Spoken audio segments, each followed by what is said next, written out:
Hello students, कैसे हैं आप सब। आई होप आप सब बहुत अच्छे होंगे। तो आज हम पढ़ने जा रहे हैं कक्षा 6 का स्वास्थ्य की किताब का अध्याय नंबर 3, जिसका नाम है विभिन्न प्रकार की बीमारियां तथा चोटें। इस अध्याय के अंदर हम मुख्य रूप से 3 बातों को सीखेंगे। वह क्या है, एक बार देख लेते हैं, फिर पाठ को शुरू करेंगे। तो पहली बात है कि हम इसमें सीखेंगे 2 प्रकार की बीमारियों के बारे में। तो पहली होगी संक्रामक बीमारियां और दूसरी हैं लंबे समय तक चलने वाली बीमारियां या असंक्रामक बीमारियां। लंबे समय तक चलने वाली बीमारियों को ही असंक्रामक बीमारियां कहते हैं। दूसरी बात हम सीखेंगे कि इन बीमारियों के होने के क्या कारण हैं। तीसरी बात हम सीखेंगे मुख्य प्रकार की चोटें उनके बारे में हम इसमें जानेंगे। ठीक है, अब हम पाठ को शुरू करते हैं। तो हम इसमें हमसे इन्होंने सबसे पहले पूछा है कि हम बीमार क्यों पड़ते हैं। तो उसका उत्तर है, जब हमारे शरीर पर वायरस, बैक्टीरिया या विषाक्त पदार्थ का आक्रमण होता है तब हम बीमार पड़ जाते हैं। यदि हमारे शरीर के अंदर कोई वायरस, कोई बैक्टीरिया या कोई विषाक्त पदार्थ यानी कि कोई जहरीला सब्सटेंस, कोई जहरीली चीज़ हमारे शरीर के अंदर चली जाती है तो हम बीमार पड़ जाते हैं। ठीक है, बीमार पड़ने से क्या होता है, बीमार पड़ने से सर दर्द, बेचैनी और हमें कुछ समय के लिए बिस्तर पर भी रहना पड़ सकता है। जब हम बीमार होते हैं तो हमारे अंदर बहुत सारे लक्षण देखने को मिलते हैं ना। सर दर्द होता है, पेट दर्द होता है, बुखार होता है, बेचैनी होती है, खाना खाने का मन नहीं करता है ना, उल्टियाँ आती हैं, तो और हम बिस्तर पे पड़े रहते हैं और कुछ भी करने का मन नहीं होता। तो ये सारी चीज़ें होती हैं जब हम किसी बीमारी से जूझ रहे होते हैं या जब हमें कोई बीमारी हो रखी होती है। ठीक है, उसके बाद इन्होंने आपसे एक प्रश्न पूछा है, क्या आप कभी बीमार हुए हो। पहला इन्होंने प्रश्न पूछा है, तो आप क्या उत्तर दोगे। अगर आप बीमार हुए हो तो लिखना हाँ, अगर आप बीमार नहीं हुए हो तो लिखना नहीं।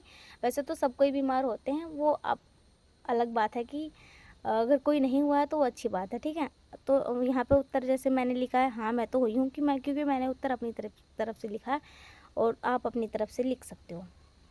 बीमारी क्या थी, कि मतलब क्या बीमारी हुई थी, जब आप बीमार पड़े थे तो आपको कौन सी बीमारी हुई थी और उस समय आपको कैसा महसूस हो रहा था। ठीक है, जैसे कि मैंने लिखा है कि हाँ मैं बीमार हुई हूँ, एक बार मुझे टाइफाइड बुखार हुआ था और उस समय मुझे कैसा महसूस हो रहा था, यानी कि उस बीमारी के लक्षण क्या थे मेरे शरीर में। तो जैसे कि सिर दर्द होना, पेट दर्द होना, बुखार, कब्ज़ और छोटी हाथ में छोटे छोटे जो छेद हो जाते हैं, वो भी इस तरह के भी लक्षण देखे जा सकते हैं टाइफाइड बुखार में।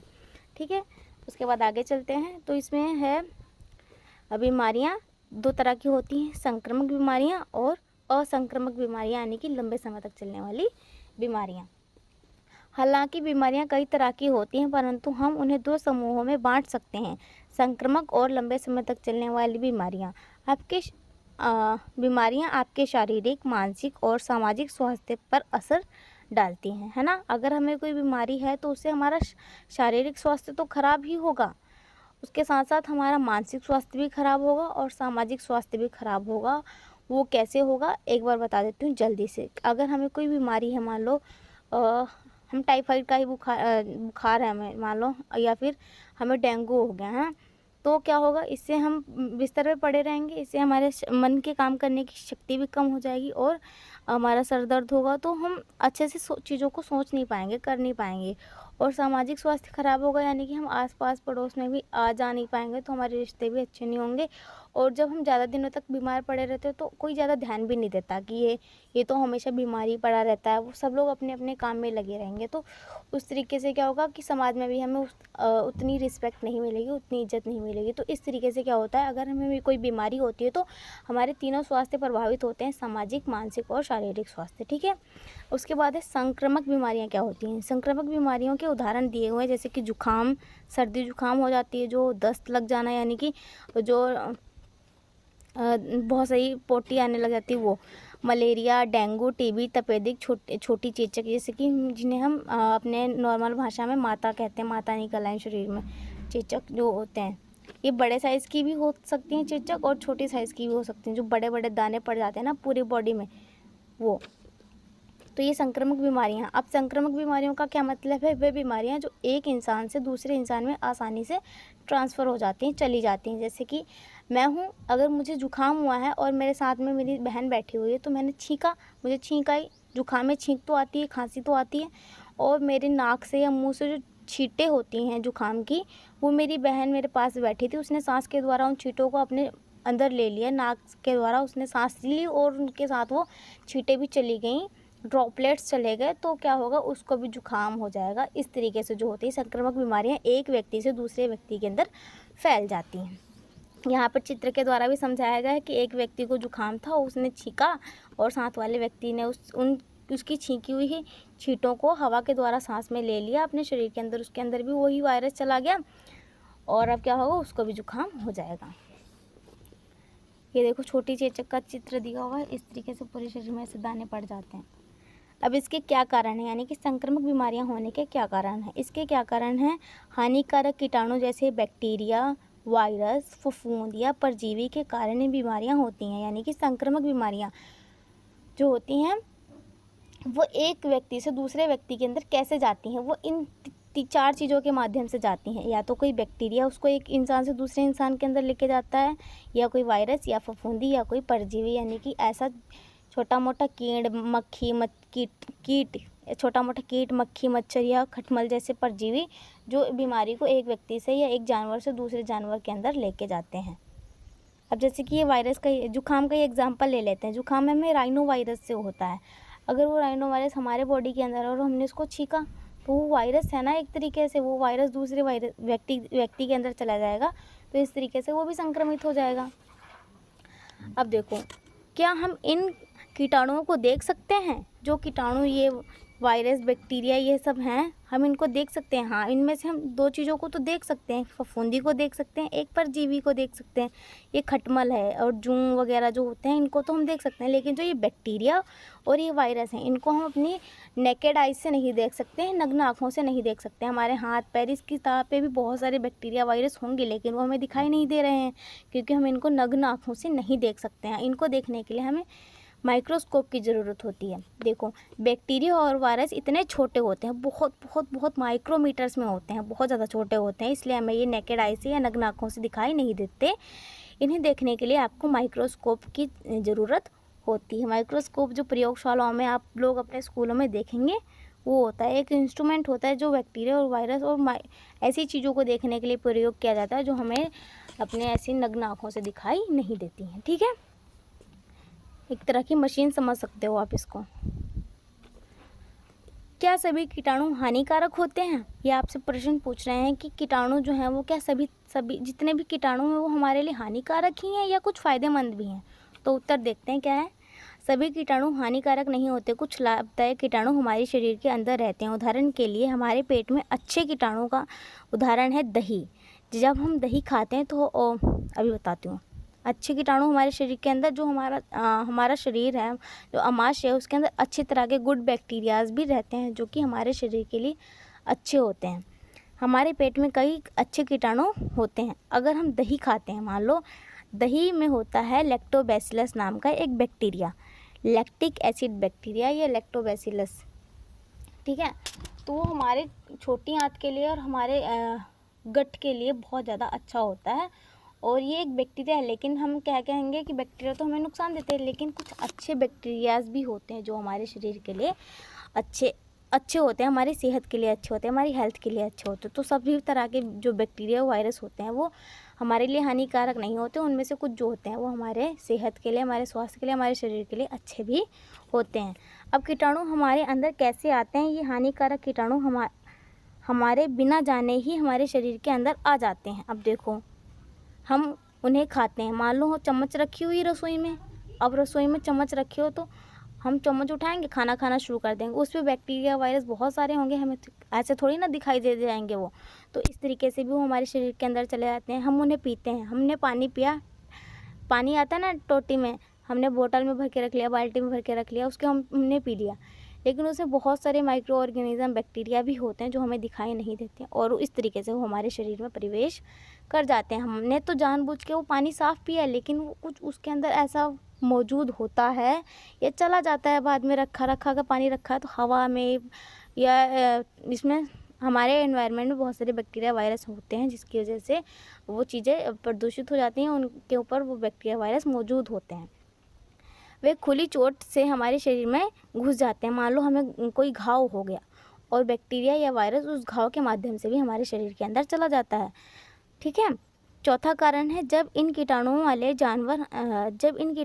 जानवर हमें काट लेते हैं, उदाहरण के लिए कि मलेरिया और डेंगू मच्छर के काटने से हो जाते हैं। अगर हमें किसी मच्छर ने काट लिया, तो किसी व्यक्ति को मान लो डेंगू है या मलेरिया है, तो उस व्यक्ति का खून जाके उस मच्छर ने चूसा, अब वही मच्छर आके उसके खून को किसी और व्यक्ति के पास जाएगा और अपनी चोंच उसमें गड़ा देगा, और जिससे क्या होगा, उस इन्फेक्टेड इंसान का जो खून था वो ऐसे इंसान के अंदर चला जाएगा जिसको वो डेंगू या मलेरिया नहीं था, लेकिन उसने उसका खून दूसरे व्यक्ति के अंदर जाके छोड़ दिया, जिससे क्या होगा, वही वायरस या वही बैक्टीरिया या जो भी था, जीवाणु था, कीटाणु था, बैक्टीरिया था, वो दूसरे व्यक्ति के अंदर भी, स्वस्थ व्यक्ति के अंदर भी चला जाएगा। ठीक है। उसके बाद है उनको हम वातावरण में सांस के द्वारा लेते हैं। हम सांस ले रहे हैं, अब हमें नहीं पता किस हवा में किस प्रकार का बैक्टीरिया या वायरस है, हम तो सांस ले रहे हैं, हम ऑक्सीजन ले रहे हैं, अब उसमें बहुत तरह के बैक्टीरिया वायरस भी हमारे अंदर जा रहे हैं, वो हमें पता नहीं चल रहा। तो इतने सारे कारण हैं कि जो बैक्टीरिया या वायरस हैं वो जाने अनजाने में हमारे शरीर के अंदर चले जाते हैं। हम जानबूझ के तो उनको नहीं ले रहे हैं। अब कोई सांस तो हम लेंगे ही ना, अब उसके अंदर कोई बैक्टीरिया वायरस जा रहा है तो उसमें हम कुछ नहीं कर सकते ना, वो तो नेचर में है तो जा रहा है ना। अब देखो,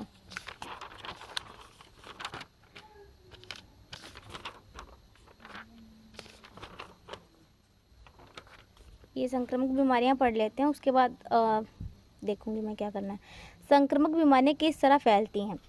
इंसान, जानवर या कीड़े मकोड़े जिनके अंदर ये हानिकारक कीटाणु होते हैं